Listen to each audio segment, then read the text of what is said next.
Hi, I'm Jim Dennison with Dennison Forum, and this is the daily article for Wednesday, March 31st, 2021. The title is 3 Stories of Good News for the Church in the Culture, the Best Way to Observe Silent Wednesday.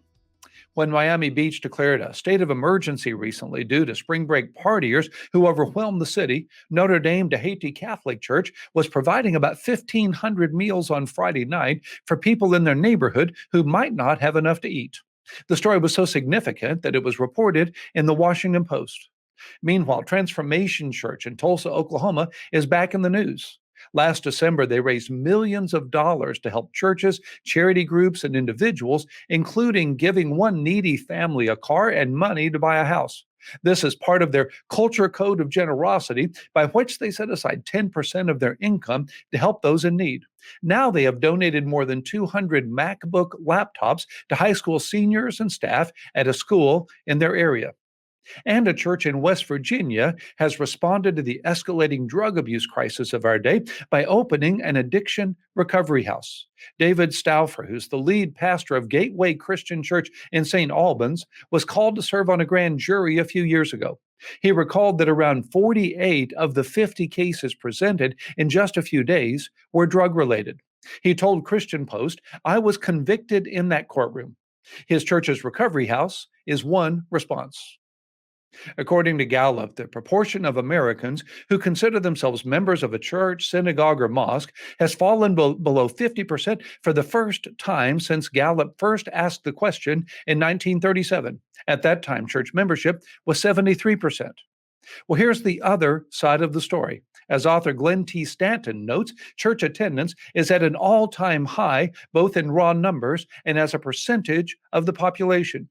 Baylor University sociologist Rodney Stark reports that the percentage of Americans who attend a local church has grown from 17% in 1776 to 69% today.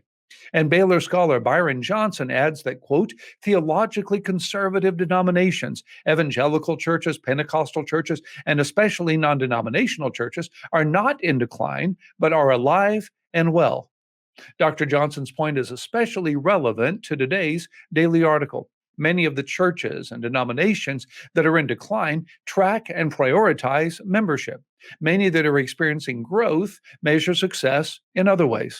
Many don't keep membership rolls, and they're reaching people in non-traditional ways, such as weekday services, outreach events, and community ministries.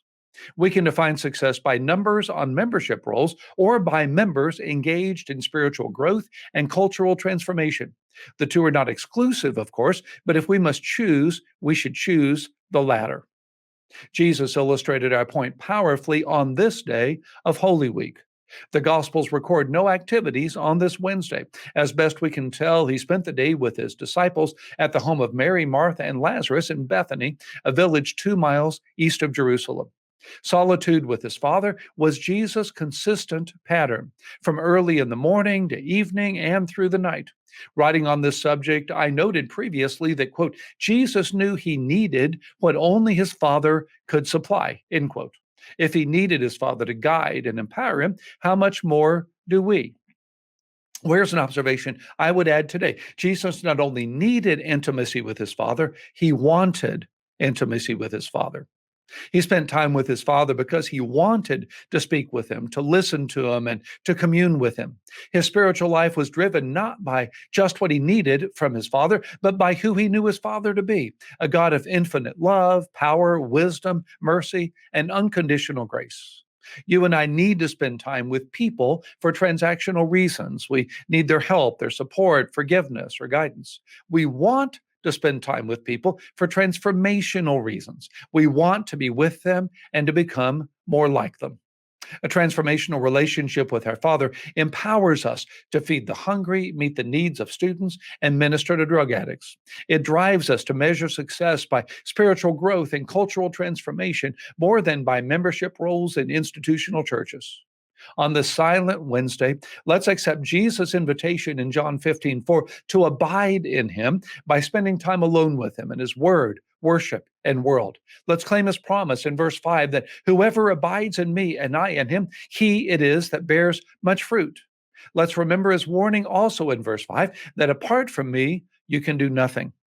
John Donne testified, quote, "I count all that part of my life lost, which I spent not in communion with God or in doing good." As we've learned today, the first leads inevitably to the second. When was the last time you prayed, read God's Word, and spent time in worship because you needed something from God, His forgiveness, guidance, or help?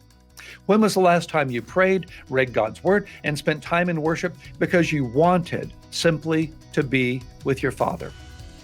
Why not today?